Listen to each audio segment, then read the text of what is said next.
Good morning, folks. It's Sunday morning, the 17th day of January 2020, and the greenhouse is going to have some sunshine just really soon. And the ground is all froze out here, you can see, and we moved last week out of that semi-trailer, pulled it back there in the mud. I got to get it pulled loose the next few days while it's froze. Yesterday we had some friends come, great blessings to us, and they used wheelbars because I couldn't move the truck any longer, and we put planks down right there to the back of that semi, and we moved all of the compost from the whole summer. It started out 20 inches deep in that semi-trailer. Amish sawmill remains, kind of coarse sawdust, and it's been decomposing in there. We stirred it 3 or 4 times. We had some grain in it. It's what we did to get by, and I want to encourage all you new viewers that have a dream of making your farm sustainable and growing into a scalable production model, that this project can be done by anybody that has land base to either lease, or maybe a relative that will let you piggyback this on top of an existing cow operation that's doing management grazing, because they actually manicure your grass for you. And as you can see, we have destroyed this area around here with the fill and the mechanical work, and it'd take us a year to get this healed right here because that's some fill dirt. But with the chicken manure and growing plants organically, rye and turnips and things like that, you can see in our channel that we use to till the ground. We'll bring those slopes right there where that curtain's going to go up and down. And when this is done, there's going to be a 20-foot long by about 165 feet long run going to that fence down there. And they will go out the sides then. The curtain will roll up and they'll go right onto the side. And if the wind's in the north, even a very cold day, they'll have south excess. And next year that would all be regrowed back to a nice, beautiful sward of grass. And into the north, on past that light pole out there, and I don't know if we can see it, but there's a green outlet out there that has a shutoff valve in it. And that's where the north fence will go across to 165 feet. And then everything will flare back down to this 98 feet greenhouse. And then because we put the 2 doors on this end, and as you can see, I've got 1 set of doors, polycarbonate doors open, then we have additional runs that will go out where that semi is. You see there's a straight east-west fence running out from that greenhouse 165 feet. And so there'll be a run out that way, probably 200 feet, and probably more like 200 feet wide. They probably won't use all that. And then there'll be one here to the, I think I said northeast, but that's northwest. And there'll be one here to the southwest that goes towards that corner where that tree is. So Natural Grandma will have access to 4 different runs. Primarily the north and south one is what we use. And the hens will never be shut in unless like there's a blizzard for 24 hours or something. We would roll the curtains all the way down. And so that's how this greenhouse works to keep your organic hens, and I'm talking naturally organic, not government certified, some kind of piece of paper. This is the Natural Grandma way of actually keeping them on fresh pasture, bugs. And today they're, they can go on out here and get some grass, and they will as soon as the guard geese get out here and make them feel confident. And even though we're walking over frozen ground, it's supposed to be 40 now, 37 this afternoon. So this will thaw out and they'll get to come out here, kind of free choice. And now on polycarbonate doors, I want to show you here, it's very important that your door has a handle on both sides. These are aluminum, and when you open them, you always want to have a hand on that handle. And you see we have a way of latching these open.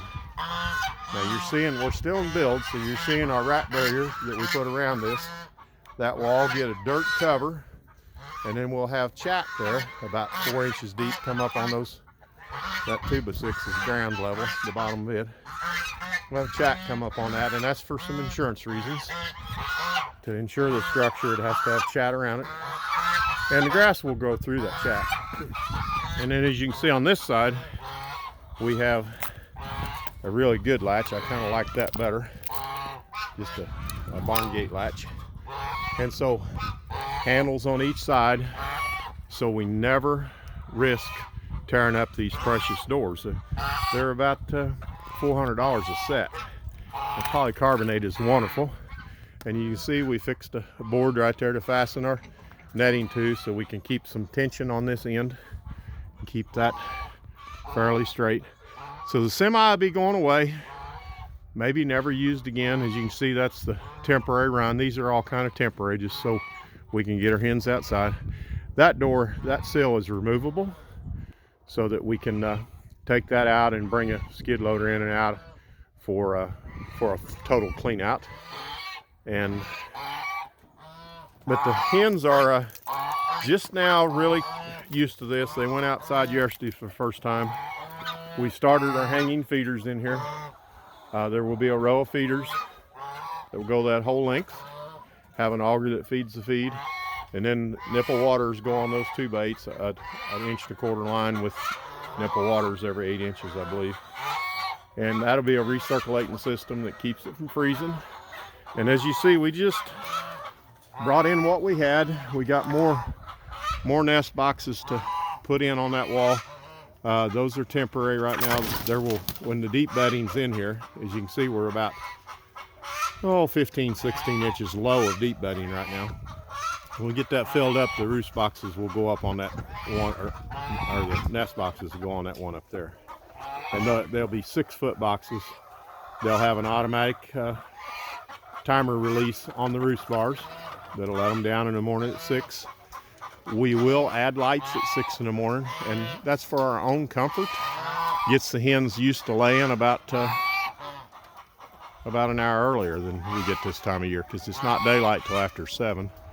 And that allows us to put those roost bars up on the nest boxes and to close them up at night so they don't try to sleep in there, and then that gets your eggs dirty.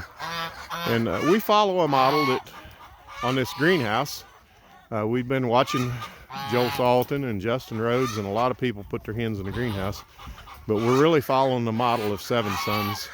And check them out. They're great folks out of Indiana, our friends over there.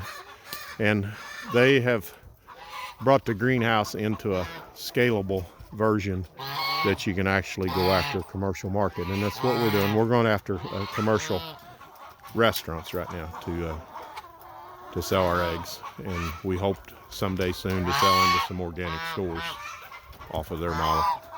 So a very happy group of hens this morning. There's about 450 in here. And when this is all seated outside, remember that's a very important part. The greenhouse is just the safety part. Still, the emphasis and the good of these hens goes back to being on grass. And this just makes our life easier in the wintertime.